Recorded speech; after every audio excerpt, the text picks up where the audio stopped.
kami sudah mengambil langkah-langkah antisipatif ya, peningkatan pengamanannya. Mudah-mudahan hal ini tidak terjadi lagi, dan saya yakin para relawan-relawan yang begitu banyak mendukung pasangan 01 ini juga mengantisipasi hal ini.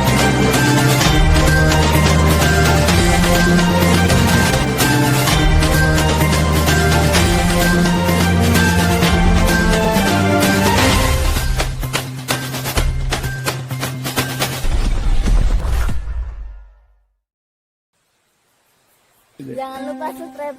Jangan lupa subscribe. Assalamualaikum warahmatullahi wabarakatuh.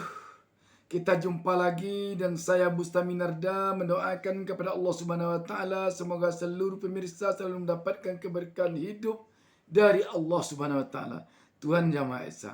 Sahabat BN, ini sebuah kabar tak sedap. Anies Baswedan, calon presiden nomor urut 1, diduga dipukul oleh seorang pria bertopi putih. Tetapi identitas lengkapnya tidak dikenal.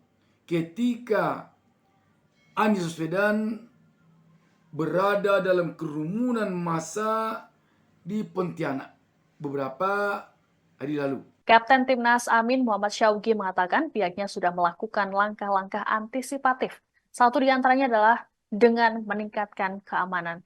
Syawgi pun berharap dengan adanya relawan dan peningkatan pengamanan, peristiwa ini tak akan terulang kembali. Adapun insiden pemukulan terhadap Anies terjadi saat kegiatan Desak Anies di Pontianak, Kalimantan Barat. Peristiwa ini pun terekam video amatir yang kemudian viral di media sosial. Dalam video, terlihat Anies berjalan di tengah kerumunan massa pendukung. Kemudian terlihat pria bertopi putih melayangkan tangan ke wajah Anies. Merespons peristiwa tersebut, Anies tampak hanya tersenyum dan melanjutkan perjalanan.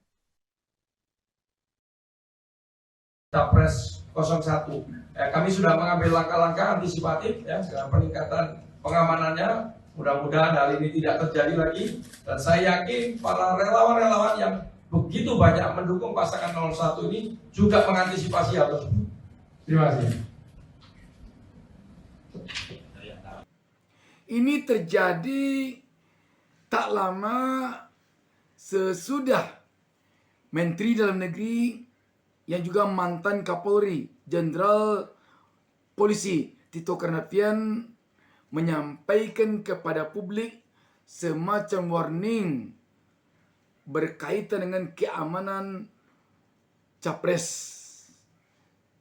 Dia malah mengatakan dengan memisalkan kepada Perdana Menteri Jepang Shinzo Abe yang terbunuh di saat kampanye. Untuk menjaga keamanan pimpinannya yang dia menjadi ajudan. Sama ajudan saya punya ajudan saya sampai ini dia tugas dia saya pilih yang kuat-kuat. Makanya rata-rata ajudan itu orang-orang yang memang terlatih juga untuk melindungi pimpinannya kalau ada serangan. Nah, jangan lupa kita kasusnya Shinzo Abe, mohon maaf dengan segala hormat ya, terjadinya serangan itu dalam sejarah Jepang baru pertama kali saya kira pimpinan ya setingkat Prime Minister dibunuh. Itu pada saat dia kampanye. Saya melihat pada waktu di mana di KPU itu ruang terbuka, itu ruang tertutup. Saya pergi, saya terjadi. Saya selalu berpikir worst scenario sebagai polisi ya. Jadi ajudan pada saat itu saya pikir penting dalam rangka untuk menjadi protektor ketika terjadi situasi krisis, serangan terhadap bersangkutan oleh pimpinannya. Dan saya bilang jangan underestimate, jangan mengatakan enggak, itulah saya waktu ke Jepang waktu pemakaman Shinzo Abe, saya berdiskusi dengan teman-teman saya kepala polisi di sana. Saya datang, fotonya masih ada. Ketemu dengan teman-teman di intelijen yang ada di situ. Kalau saya bilang, why is it happen? Kita terlalu underestimate, nggak pernah ada, nggak menyangka sedikit pun akan ada serangan kepada mantan Prime Minister Shinzo Abe. Nah, artinya itu aja negara sehebat itu aja bisa kecolongan. Jangan underestimate dengan apa namanya itu serangan teror. Jangan underestimate.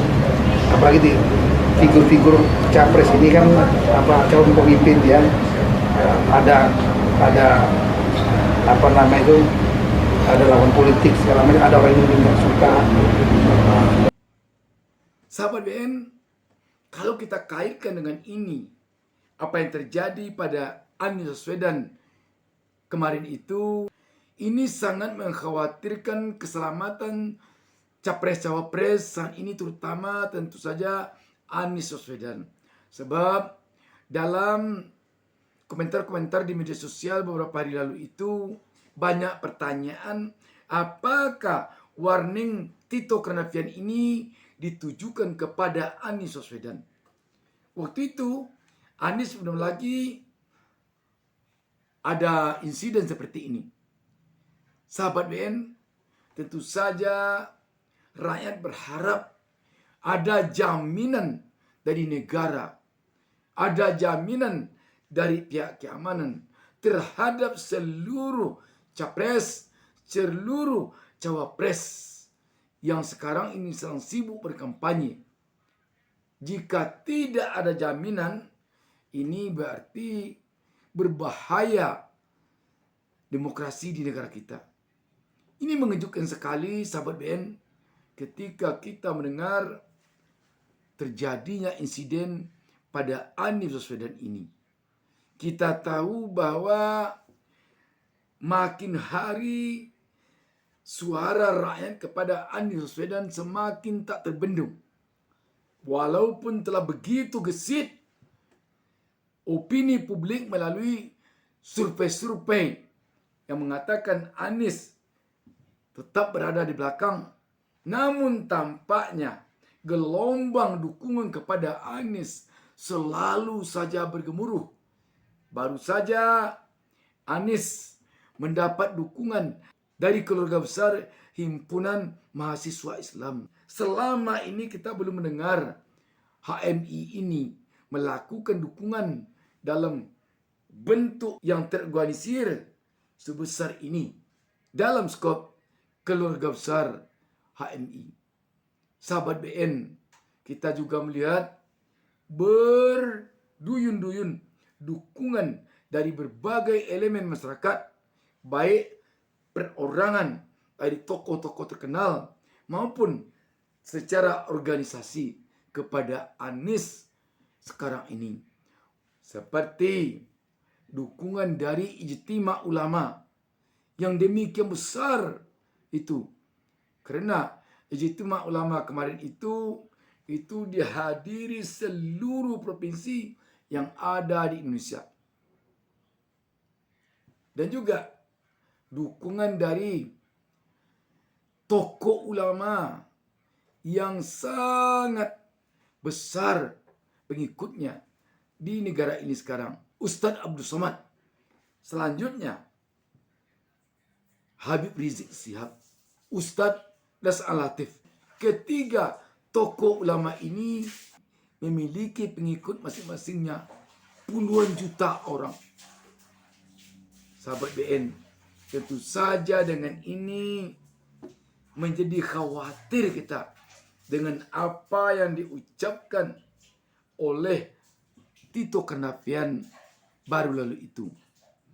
Bisa jadi Pak Tito telah mendapatkan warning atau informasi dari intelijen selaku dia seorang mantan Kapolri.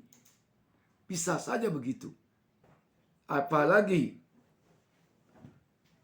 Satgasus yang dulu dipimpin Sambo dibentuk ketika Kapolrinya Tito Karnavian. Tentu saja Pak Tito sangat banyak jaringannya yang sekarang ini masih berada di lingkaran-lingkaran yang tidak kita ketahui. Sahabat BN, sekali lagi kita berharap kepada Kapten Timnas Anies Caimin, Pak Saugi yang adalah juga pensiunan militer, kiranya perlu pengawalan terhadap Anies Caimin diperketat lagi dari biasa. Sebab ini sangat mengkhawatirkan. Sangat-sangat mengkhawatirkan. Dan tentu kita berharap kepada semua pihak agar mampu menjaga demokrasi di negara kita ini. Sekarang diuji apakah demokrasi kita telah benar-benar memberikan kedaulatan kepada rakyat ataukah bagaimana. Demikian, wassalamualaikum warahmatullahi wabarakatuh.